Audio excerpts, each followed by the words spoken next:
if any of you guys out there randomly just have your rancher start making all kinds of ticking, tapping, knocking noises, all in all, I ended up spending less than 50 bucks. That's where I'm at. I'm going to put this whole thing back together and hopefully we're good to go.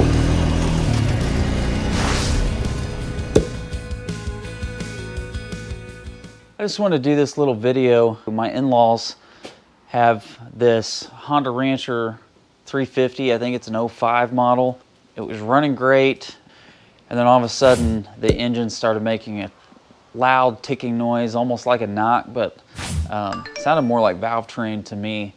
And the thing got hard to start. It would not idle and lost pretty much all power. So I told him I would take it apart and kind of see what I could find out. I'm not a mechanic, but I'm pretty mechanical, and these things aren't too complicated. So I asked some other guys, and I haven't seen anyone else that had this issue. But anyway, if you got to tear into the engine on one of these, basically you're gonna have to remove your plastics. You got to take these little corner deals out.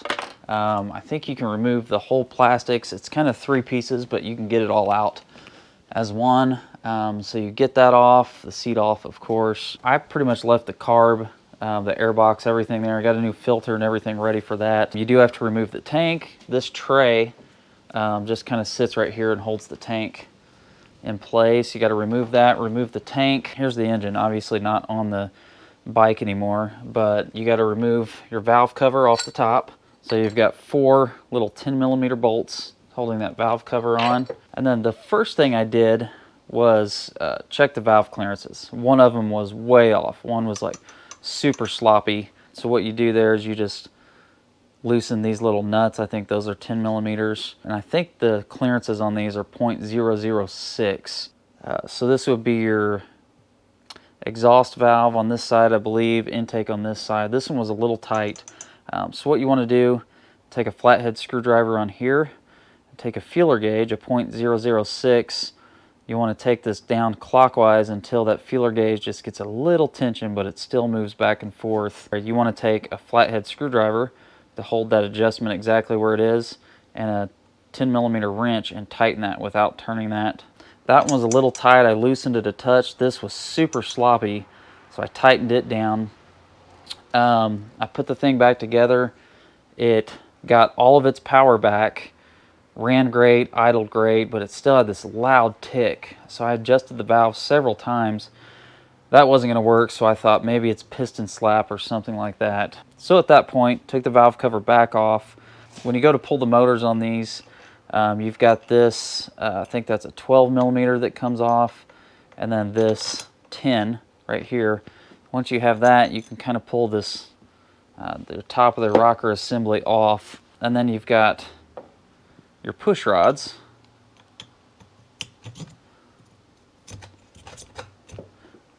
Then you just pull your push rods right out of there.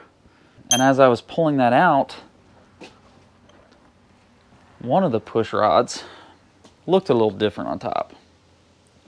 So as you can see here, this one, they should look like that. This one was kind of mushroomed on top, almost like it flared the end. And this ball just fell right off the end. I don't know how it was still sitting in place and didn't fall down in the motor. Those are definitely not supposed to come off. So I knew that was a major issue. But at that point, obviously remove the spark plug, exhaust, all that. You've got 2 of these long 10mm bolts that go on the back side of the jug. I think they're just more like stabilizers. One of those broke on me. You can see how corroded those are. I don't think that'll be a huge deal. And then you've got these 4 basically head studs, I guess is what I'd call them. I'm not a big ATV guy, but those 4 main head studs that come up through the motor, they're going to be 14mm with a washer on the end. Once you take those out, pull the head apart, take the jug out. You can check your cylinder walls. Cylinder walls looked pretty good on this one. They still had some cross hatching in it, and the piston looks good. I don't see any damage. There's a ton of carbon buildup on this piston. You can see I can just kind of wipe that off, so I'm going to clean that really well. But I think that's the issue. I went ahead and ordered a new push rod, and it came in today. I'm going to replace that guy. I'm going to get all this put back together, cleaned up, and hopefully things are good to go again. So if you've got a Rancher 350 that's this generation, and it all of a sudden doesn't run good, loses all of its power, and has a loud ticking noise, I mean, look for that. I'm curious to know if any of the rest of you guys watching this have ever seen that before. The dirt bike shop that I typically go get a lot of my parts through, he had never seen that. He works on a lot of bikes. He's never seen that little ball come off the end of the push rod. So that's where I'm at. I'm going to put this whole thing back together, and hopefully we're good to go.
Well, I had an audio issue with my original recording when I first did the initial startup and everything. After having to crank a few more times than usual, it fired right back up. Quiet as can be, it sounds like a sewing machine again. It definitely was the broken push rod. The little ball on the end of it had broken off of one end. I don't know how it didn't fall down in the motor. I guess there was just enough tension there where it just sat in place.